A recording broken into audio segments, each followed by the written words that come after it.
बोलिए श्री आशुतोष महाराज की जय, सच्चे दरबार की जय।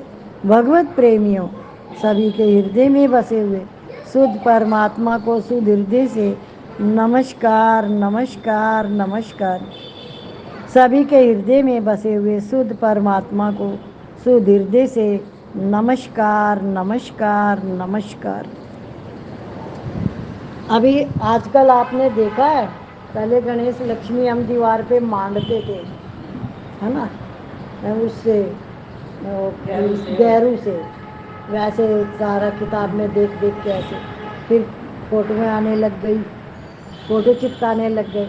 अब मोबाइल को लगा देते ही हैं, मोबाइल को दीवार के साथ में लगा देंगे और पूजा कर लेंगे। और आजकल चोरी की कहानियाँ बच्चे सुनते हैं, किताब में बोली 12 महीने की लाभ, बोले नहीं मोबाइल है ना, मोबाइल में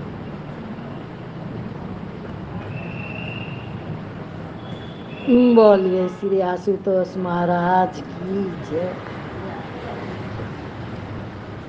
भगवान की कृपा की पहचान है सत्संग मिलना। कितनी अच्छी बात आ गई। भगवान की कृपा की पहचान है, कृपा की, कि भगवान ने हमारे ऊपर कृपा करी, पहचान है सत्संग मिलना। जब द्रवे दीन दयालु राघव साधु संगति पाइए, सूर्य बाहर का अंधकार दूर करता है सत्संग भीतर का। भक्तों का अपराध करना भागवत अपराध है। भक्तों का अपराध करना, भक्तों के साथ अपराध करना भागवत यानी भगवान, अपराध करना भागवत अपराध है कहलाता है। भागवत अपराध भगवान भी क्षमा नहीं करते। भक्तों का अपराध करने वालों की बड़ी दुर्दशा होती है।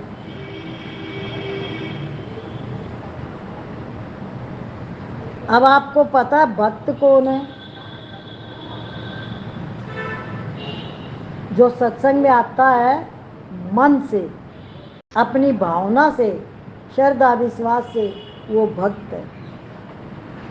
उसको जो भी कुछ मिलना चाहिए वो भगवान उसके अंदर डालेगा, क्योंकि वो श्रद्धा लेके आया है। जैसे कोई भी सेवक होता है तो मालिक उसके लिए क्या क्या सोचता है, ये इतना अच्छा है, इसके लिए क्या क्या करूं, क्या क्या करूं। ऐसे ही जो भक्त है वो भगवान की भक्ति में लगा हुआ है, तो भगवान तो उसी के ही साथ जुड़े रहते हैं। क्या जो भगवान से जुड़ा हुआ है ना भक्ति से, तो भगवान तो उसी के साथ जुड़े हुए, भगवान उसको नहीं छोड़ते। अभी भगवत प्राप्ति का बड़ा सुंदर दुर्लभ मौका मिला हुआ है। केवल एक बात याद रखो कि जो सामने आए उसमें भगवत दाव करके उसे नमस्कार करो, उससे अच्छे से अच्छा बर्ताव करो। बाहर से सबको दंडवत करने में शर्म लगती हो तो मन ही मन प्रणाम करो। भगवान हृदय की बात जानते हैं। कौन जानता है?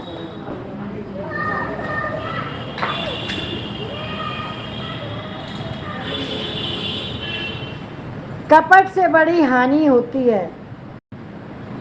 कपट अधिक समय तक छिप नहीं सकता। सीधा सरल स्वभाव रखो। छिपाव करने से फजीती होगी। कपट कृत्रिम है, सरलता स्वयं सिद्ध है। छिपाने से पाप और पुण्य दोनों अधिक फल देने वाले हो जाते हैं। तो छल और कपट को छुपाना नहीं है, उससे बहुत ज़्यादा पाप बढ़ जाएंगे।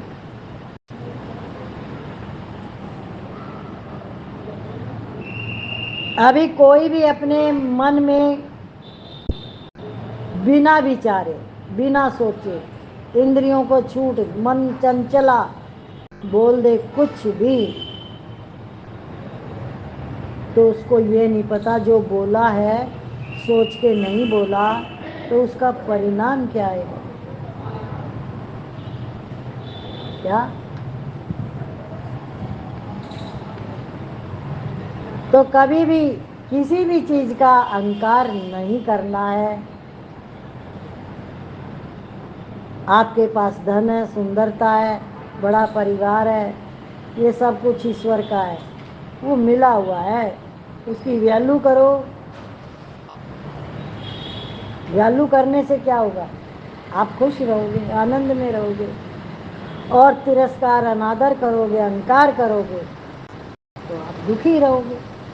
ये तो आपके हाथ में है। तो क्या करना है? अहंकार कभी भी नहीं करना, मिली हुई चीजों का अहंकार कभी भी नहीं करना।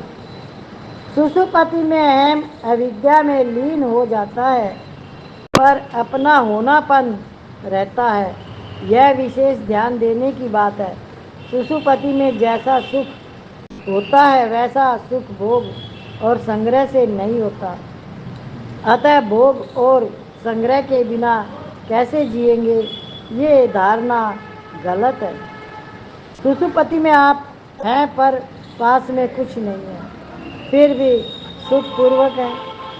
अतः ममता कामना के बिना हम सुख से रह सकते हैं। इस अनुभव का हम आदर करेंगे तो हम पराधीन नहीं रहेंगे, स्वाधीन हो जाएंगे।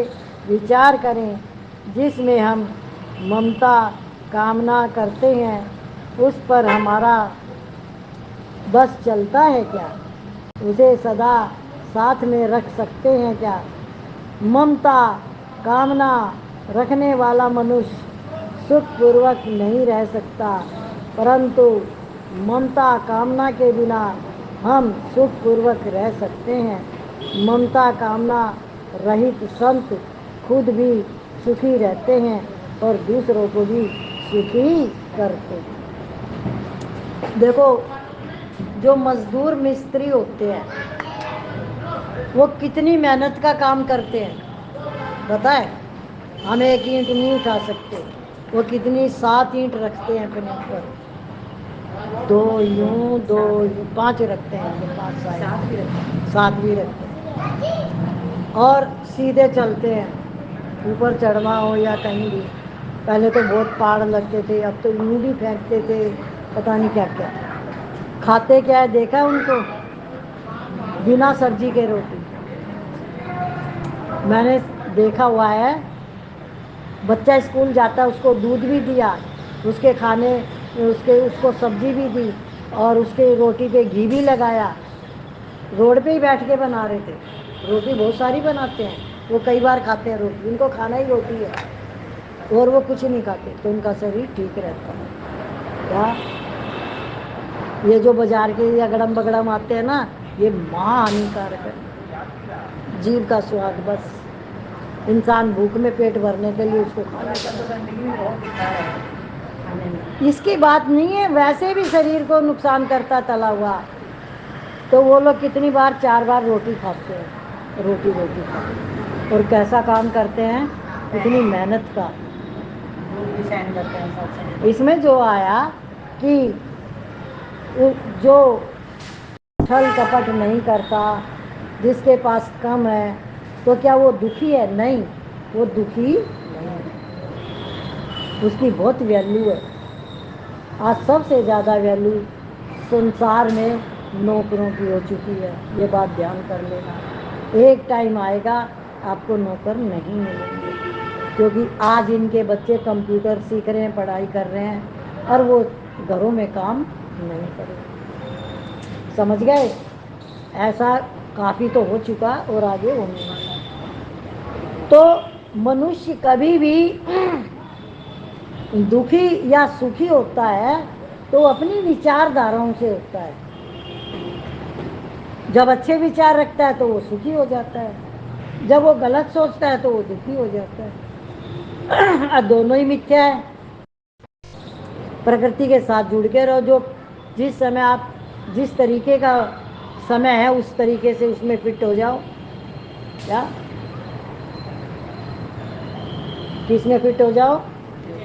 न कल आने वाले की सोचो, जो कल चला गया उसकी भी मत सोचो, और जो सुबह भी निकल गया उसकी भी मत सोचो। वो उसका तो कोई लेन देन अब है नहीं। सुबह आपने जो सब्जी रोटी खाई थी उसका भी इस टाइम क्या लेना देना कि उसका गीत गाया, ये बनाता है, वो बिना बात की कहानी सपना देख रहे हो आप, उसका कोई मतलब नहीं। अभी जो चल रहा है समय, जैसे अब हम सत्संग में बैठे हैं, ये कीमती समय है हमारा, इसको सही जगह लगाएं, इसमें सही उपयोग करें इसका। ऐसे हर घड़ी हर पल अपने समय का सदुपयोग करें। किसी भी तरह से समय, कीमती समय को किसी के राग द्वेष में, इच्छाओं में, कामनाओं में, लोभ में, मोह में, अहंकार में, इनमें न गंवाएं। शत्रुओं से न मिले।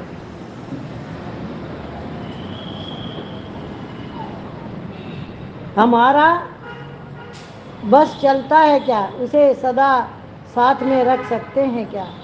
ममता कामना रखने वाला मनुष्य सुखपूर्वक नहीं रह सकता, परंतु ममता कामना के बिना हम सुखपूर्वक रह सकते हैं। ममता कामना रहित संत खुद भी सुखी रहते हैं और दूसरों को भी सुखी करते हैं। मेरा कुछ नहीं है और मुझे कुछ नहीं चाहिए, यह हमारा ममता कामना रहित स्वरूप है। सुषुप्ति का सुख तो परतंत्रता पूर्वक होता है, पर जागृत में हम ममता कामना का त्याग कर दें तो हमें स्वतंत्रता पूर्वक तथा निरंतर रहने वाला सुख मिल जाएगा। क्या चीज करनी है? क्या कर दें तो? जोर से बोलो। ममता का प्यार, मोह का इच्छाओं का कर दे तो निरंतर सुखी रहे। क्योंकि आपके अंदर तो ऑलरेडी आनंद ही आनंद है, पर वो आपने कहाँ गंवा दिया? अज्ञानता के कारण। ये नहीं है कि आपको जो मिला है उससे कुछ गलत व्यवहार करना नहीं है, उनसे प्रेम करना है, पर उनसे मोह नहीं करना। क्या करना है? प्रेम, मोह नहीं करना। तो जब आप प्रेम करते हो तो आप दुख सुख नहीं भोगते, और मोह करते हो तो दुख सुख भोगते।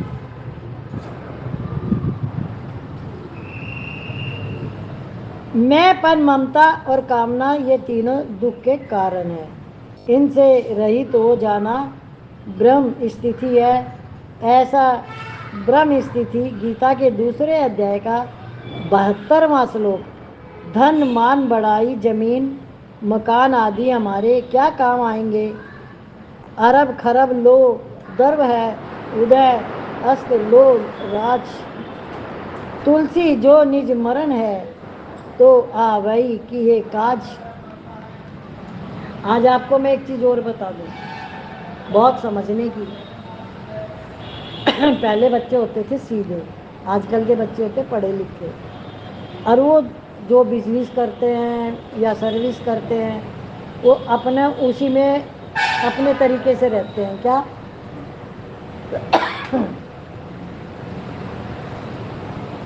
कोई बहुत ही बिरला होगा जिसको अंदर से ये सुजागी होगी कि ये मेरे माता पिता, मुझे इनके लिए करना चाहिए।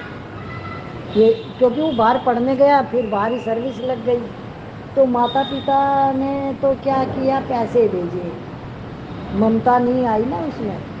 अब क्या, वो अपना उसमें चला जाता है अपनी स्थिति में। अब उसमें उसको पता है मेरे पास ये और मैं ऐसे रहना है मेरे को, सुबह से रात तक तो कंप्यूटर, थक जाएगा तो सोएगा भी। तो ये जो स्थिति है मनुष्य की, उसमें आप कुछ छोड़ के गए हो। कितने लोग हैं जो भारत में कि इनका क्या क्या पड़ा हुआ, बच्चे अमेरिका में हैं, वो देखने भी नहीं आए। क्या जब आप अपने पास जो कुछ उसका सुख आनंद तो ले लो। तो वो भावना अब खत्म हो चुकी है। पहले थी अलग बातें, पहले 10-12 बच्चे भी होते थे और बहुत सारे तो सीधे भी होते थे जिनको कुछ पता ही नहीं है। अब सीधा कौन होएगा, 1 या 2 तो बच्चे होते हैं। तो उनके विषय में आपको सोचने की, करने की, चिंता करने की जरूरत नहीं है। अरब खरब लो दर्व है उदय अस्त लो राज, तुलसी जो निज मरण है तो आ गई कई काज। तेरे पास अरब खरब है, मरना तो निश्चिंत है, तो वो तेरे क्या काम आएंगे। शरीर छूटते हुए मन चला जाएगा तो प्राण भी नहीं छूटेंगे, अटकेंगे उसमें। रतन टाटा गया तो उनका अगर पति का पति था वो तो ट्रस्ट में करके गया है सब कुछ, उसका सब कुछ ट्रस्ट में जाएगा। अपनी चीज है जिस पर अपना अधिकार चले, मिली हुई चीज भी अपनी नहीं है, फिर और मिलने की इच्छा क्यों करें।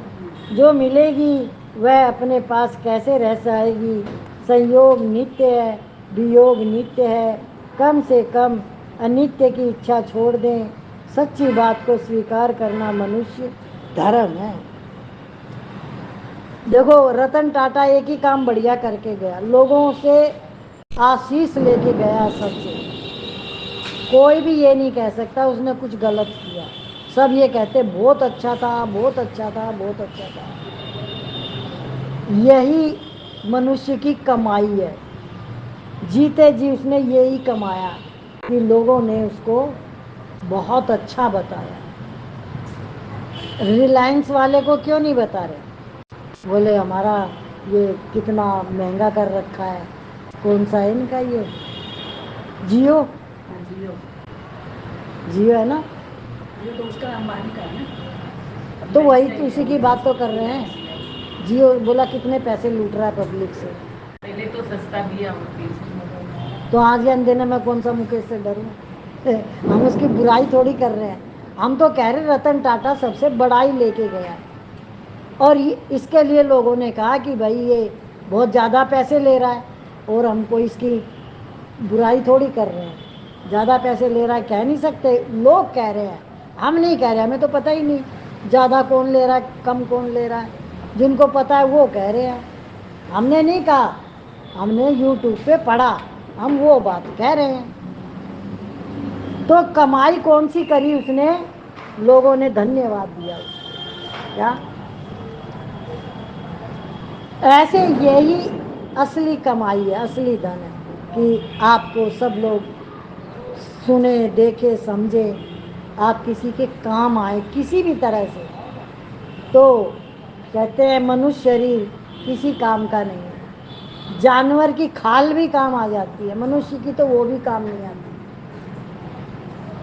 अगर तुमने जीते जी कुछ नहीं किया तो मरने के बाद कोई चीज काम आने वाली नहीं है।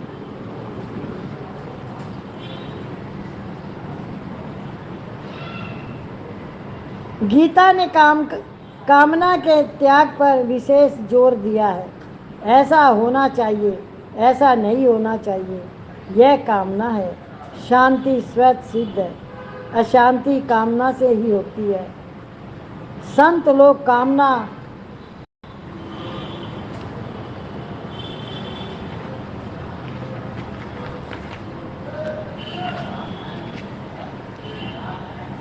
नहीं करते तो उनका निर्वाह दुनिया करती है।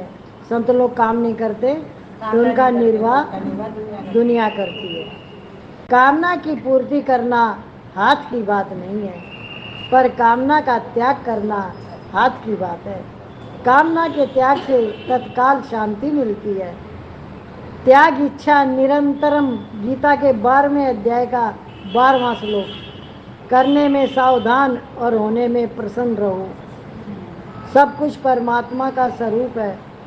बीज से सब पैदा होते हैं, पर कोई भी वैज्ञानिक बीज को नहीं बना सकता।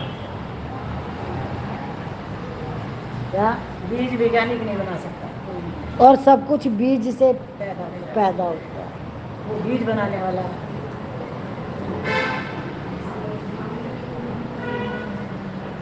कितनी बातें कैसे कैसे समझने के लिए है कि इंसान एक बात भी तरीके से समझ ले तो उसका आवागमन छूट जाए। क्या? आवागमन।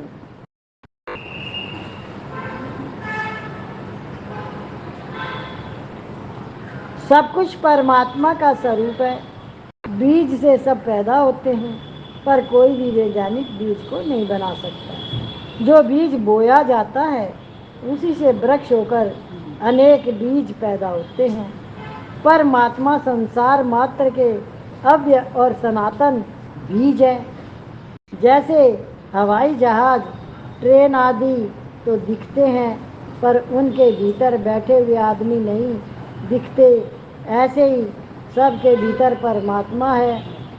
प्रभु में जग लखी नैन सफल कर, समझदार मनुष्य सब में भगवान को ही देखते हैं।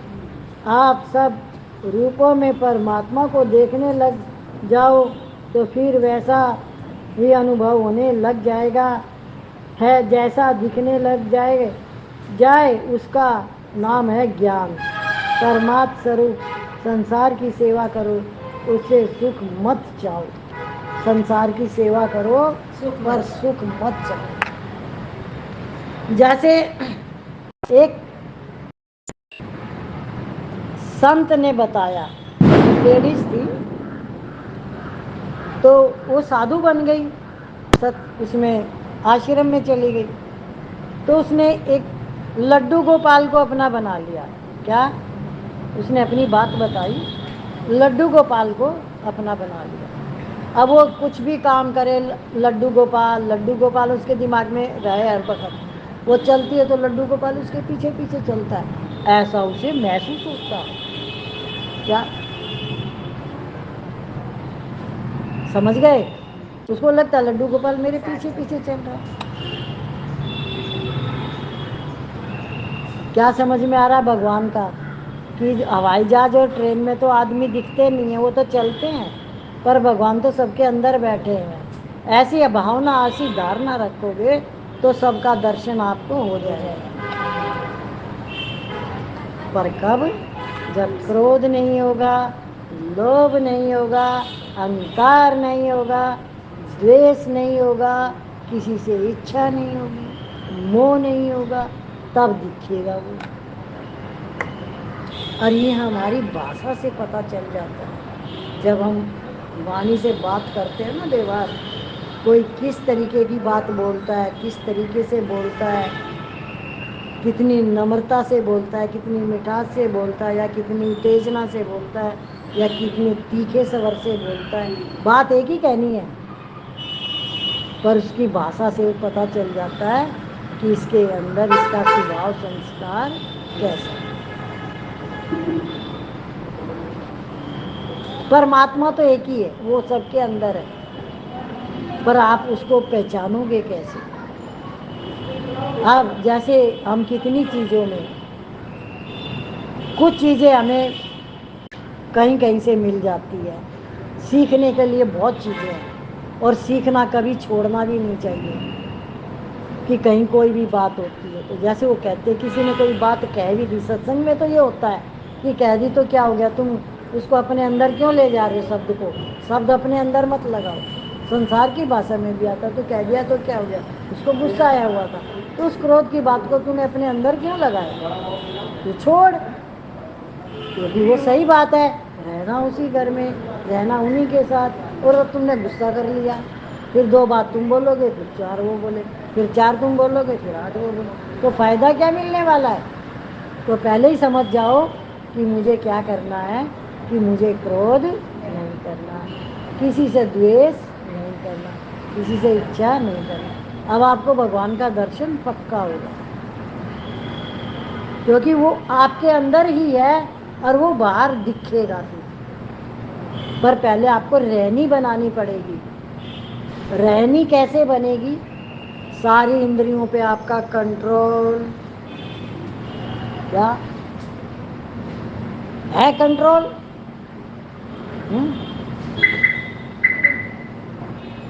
तो कंट्रोल जब हो गया तो आप अपने आप को जीत जाओगे। किसको जीतोगे?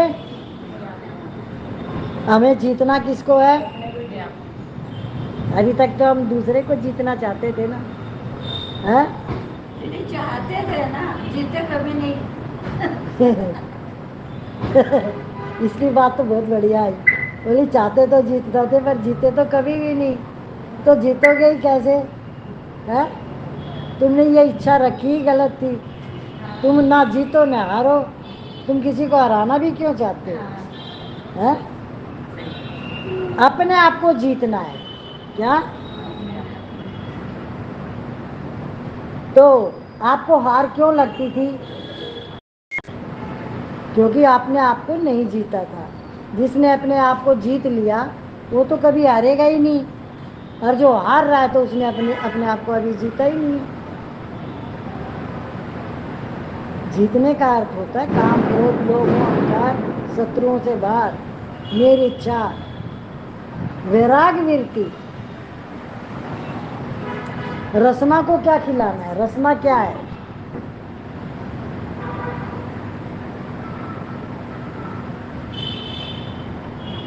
मुक्ति के सब साधनों में भक्ति सर्वश्रेष्ठ है। हमने पेज पलटा है क्या? नहीं।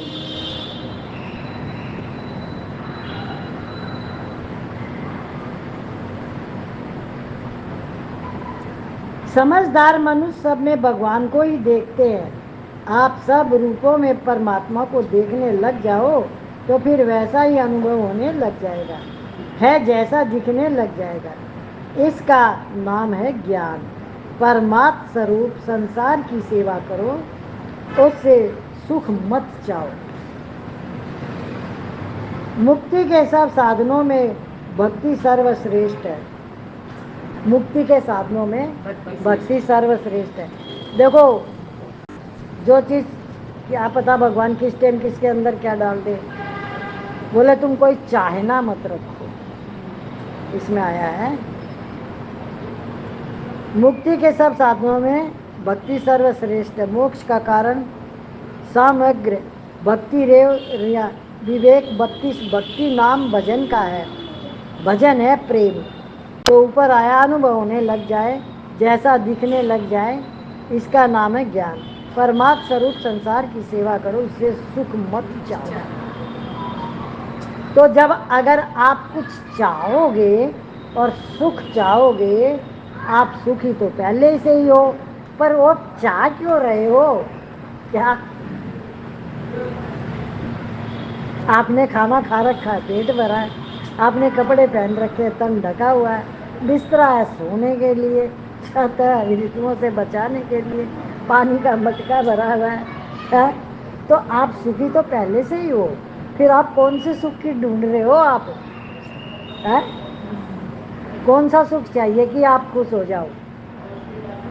अब आपके पास दो ही चॉइस है, मांगोगे सुख तो दुख मिलेगा, दोगे सुख तो आनंद मिलेगा। देना जानते हो?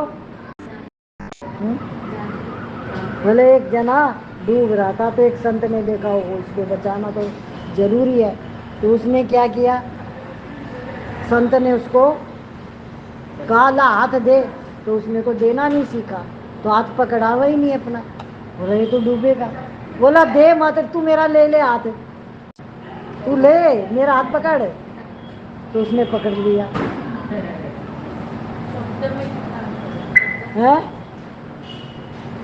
क्या समझ में आया? ये तो ले, उसने देना सीखा ही नहीं था। मैं कह ला हाथ दे तेरा निकालू बात, दिया ही नहीं।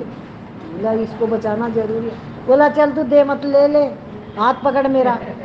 उसने झट पकड़ लिया। उसको सिखा देगी ना भैया, अगर मैं मेरा हाथ लूँगा तो थोड़ी कल को सोचेगा, तो उसके दिमाग में थोड़ी बहुत तो बैठेगी ना, मैं भी देने की सोचूंगी। ये कहाँ पहुँच गई? फोन पे लगी हुई थी ना, पूरा सत्संग सुना नहीं। तो ये भीतर की चीजें है, भीतर का ज्ञान है ये। आपने देना ही देना है, लेने की इच्छा जब लेने की इच्छा नहीं है तो आप आनंद में हो, कौन सा दुख है बताओ मुझे। दीदी लेने की इच्छा नहीं है तो दुख है ही है, मैंने तो है ही नहीं कोई तरह का। दीदी अब जो बड़ी हो रही है ना, पता नहीं ये बात द्वारका भी अपने अंदर से कुछ ऐसा है ही नहीं भाई, खूब खुशी हुई थी करे। अब ऐसे लगता है हल्के हल्के कपड़े पहने आराम से अपना सत्संग सुने आराम से बैठे, ये इच्छा है। हमने तो सत्संग इसीलिए रखा है। तुम क्या करोगे, घर की सफाई तो पहले ही हो चुकी है, लिपा पोती करवानी है तो बाद में करवा लेना, दीवारें अलमारी सब साफ कर लो। तुम घर में क्या बनाओगे, तुमसे रोटी बन जाए वही बहुत है। इनको वही लगा ना, घर पे ही होगी, फोन आया आज मैं थोड़ा सा बना रही हूँ, तो मेरी ससुर आई, सलाम तो जब शरीर साथ नहीं देता तो हम देखा देखी जाते हैं, है ना, इंसान छोड़ता नहीं, छूट जाता है। छूट जाता है। तुम 4 लड्डू ले आओ और भगवान की पूजा कर लो। पंडित जी से पूजा कराओ ना तो कहेंगे 7 तरह के फल लाओ या 5 तरह के। 1 मिनट पंडित जी को बोल दो, पंडित जी ये आप ले आना होता है, तो 7 केले ले आएंगे वो, 7 फल है नहीं। ये मैंने सीखी पंडित जी से बात। पंडित जी लाएंगे तो केले 7 आएंगे, हम लाएंगे तो 7 तरह के 7 फल लाएंगे। हमारा दिमाग कैसा है, पंडित जी का कैसा है, समझ गए। हमें फल लाने, उन्होंने ये थोड़ी कहा संतरे लाना, अनार लाना, सेब लाना, उन्होंने ये नहीं कहा 7 फल होने चाहिए। उनकी भी बात गलत नहीं, पर हमारे अंदर गलतियां हैं, हमें अपना सुधार करना है। अपना दिमाग दौड़ाते हैं, हम अपना दिमाग लगाते हैं। तो संसार में कोई भी अपना शत्रु वैरी नहीं है, सब हमारे मित्र हैं, प्रेमी हैं। पर मैं किसी से प्रेम करूं तो मुझे वापस प्रेम मिलेगा।